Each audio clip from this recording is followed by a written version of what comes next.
Hello animal lovers, welcome back to our channel. तो guys, मैं आप लोगों के लिए एक मजेदार सी सीरीज लेकर आया हूँ और आई होप कि आपको इस सीरीज में, इस एनिमे में बहुत ज्यादा मजा आने वाला है। तो एनिमे की स्टार्टिंग में हमें एक नरेटिंग वॉइस इस वर्ल्ड के बारे में बताती है जो कि सॉर्ड एनर्जी से बनी हुई थी और ये दुनिया सॉर्ड्समैन के लिए हेवन थी।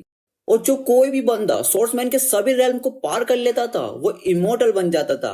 और इस दुनिया में फायर, वाटर, थंडर जैसे एटीट्यूड के 10 लेजेंडरी सॉर्ड्स थे। लेकिन समय के साथ इन 10 में से 7 सोर्स को कुछ पावरफुल लोगों ने हथिया लिया था। इनमें से 3 लेजेंडरी सोर्स सेंट्रल डोमेन के सोर्स सेट के पास था और एक सोर्स ईस्टर्न डोमेन के हुआ फैमिली, साउथ डोमेन के चू फैमिली, नॉर्थन डोमेन के लू फैमिली और एलवी फैमिली के पास था। जबकि 3 लेजेंडरी सोर्स का अब तक कोई भी अता पता नहीं था। जिसके बाद हम एलवी फैमिली के हेड जेसन को देखते हैं जो कि साई माइनिंग नाम के बंदे से कहता है कि मैं तुम्हें एक बहुत जरूरी काम देना चाहता हूँ। और वो उसे कहता है कि तुम नॉर्थन सिटी में जाकर हैंसन सिटी में किंग जाई नाम की लेडी को ढूंढकर उसे और उसके बेटे को सेफली यहाँ लाना होगा। और जेसन उसे आगे बताता है कि किंग जाई मेरी वाइफ है और उसके बेटे के अंदर मेरा ही ब्लड है।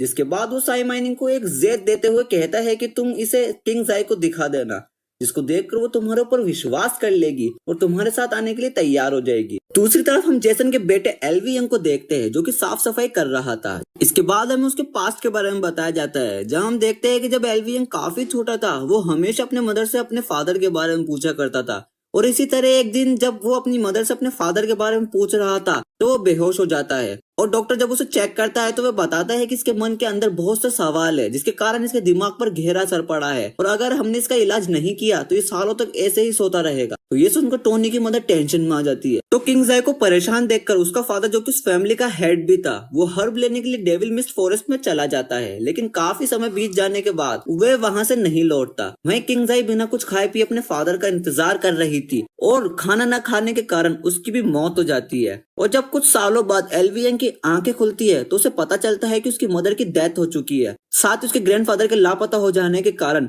विलियम नाम के एक बंदे ने उनकी फैमिली की गाड़ी भी हथिया ली है। जिसके बाद विलियम एलवी यंग को मारने की कोशिश करता है लेकिन एलवी यंग का अंकल आकर उसे बचा लेता है और वो विलियम से डील करता है कि तुम एलवी यंग को मत मारना, बदले में वह यहाँ का नौकर बनकर रहेगा। जिसके बाद कहानी वापस प्रेजेंट में आती है जहाँ एलवी यंग एक स्कूल में साफ सफाई कर रहा था और वहीं एक टीचर कुछ स्टूडेंट्स को बता रहा था कि ये दुनिया सोर्स एनर्जी से बनी हुई है और किसी को भी सोर्ड एनर्जी को कंडेंस करने से पहले हमें सोर्ड एनर्जी की रियल मीनिंग को समझना होता है। जिसके बाद हम सोर्स एनर्जी को अपनी बॉडी में एब्जॉर्व करके उसको सोर्ड की तरह इस्तेमाल भी कर सकते हैं। और वो सभी को बोलता है कि जो भी 18 साल से पहले सोर्ड बॉडी लेवल पर पहुंच जाता है वो अपनी फैमिली की सीक्रेट टेक्निक की प्रैक्टिस करके अगले लेवल पर जा सकता है। जिस पर एक स्टूडेंट एक्साइटेड होते हुए उससे पूछता है कि शॉर्ट बॉडी के बाद कौन सा लेवल आता है, जिस पर उसका टीचर उसे बताता है कि शॉर्ट बॉडी के बाद शॉर्ट सोल लेवल आता है और जो कोई भी इस लेवल पर पहुंच जाता है वो अपने शॉर्ट स्पिरिट का अवतार बनाकर अपने दुश्मनों को आसानी से हरा सकता है। और वो अपने सभी स्टूडेंट से कहता है कि मैं आशा करूंगा कि तुम लोग भी फ्यूचर में शॉर्ट सोल लेवल पर ब्रेक थ्रो करके अपने फैमिली का नाम ऊंचा कर सको। वहीं एलवी यंग भी सारी बातें सुन रहा था। जिसके बाद हमें पता चलता है कि एलवी यंग रात को सीक्रेटली अपने अंकल से ट्रेनिंग लिया करता है और वो उस कप का शॉर्ट बॉडी लेवल पर पहुंच चुका है और वो जल्द ही शॉर्ट सोल लेवल पर भी पहुंचने वाला है। तभी हम विलियम के बेटे फैंग ली को देखते हैं जिसकी सब लोग तारीफ कर रहे थे क्योंकि वो 17 साल की एज में ही शॉर्ट बॉडी लेवल पर पहुंच गया था। तभी फैंग ली आकर एलवी यंग को मारते हुए कहता है कि सभी लोग मेरे शॉर्ट बॉडी लेवल पर जाने के वजह से काफी खुश है लेकिन तुमने मुझे अभी तक कांग्रेस क्यों नहीं किया। जिसके बाद वो गाड़ी में बैठकर एलवी यंग को चलने के लिए कहता है। तो एलवी यंग को फैंग ली पर बहुत गुस्सा आता है लेकिन वो उसे कुछ भी नहीं कह पाता। जिसके बाद एलवी यंग और फैंग ली ड्रैगन वैली में आ गए थे जहाँ बाकी के लोग एलवी यंग को देखकर उसका मजाक उड़ाते हुए कहने लगते हैं कि ये लड़का तो सच में ट्रैश है जो कि हर वक्त फैंग ली से मार खाता रहता है।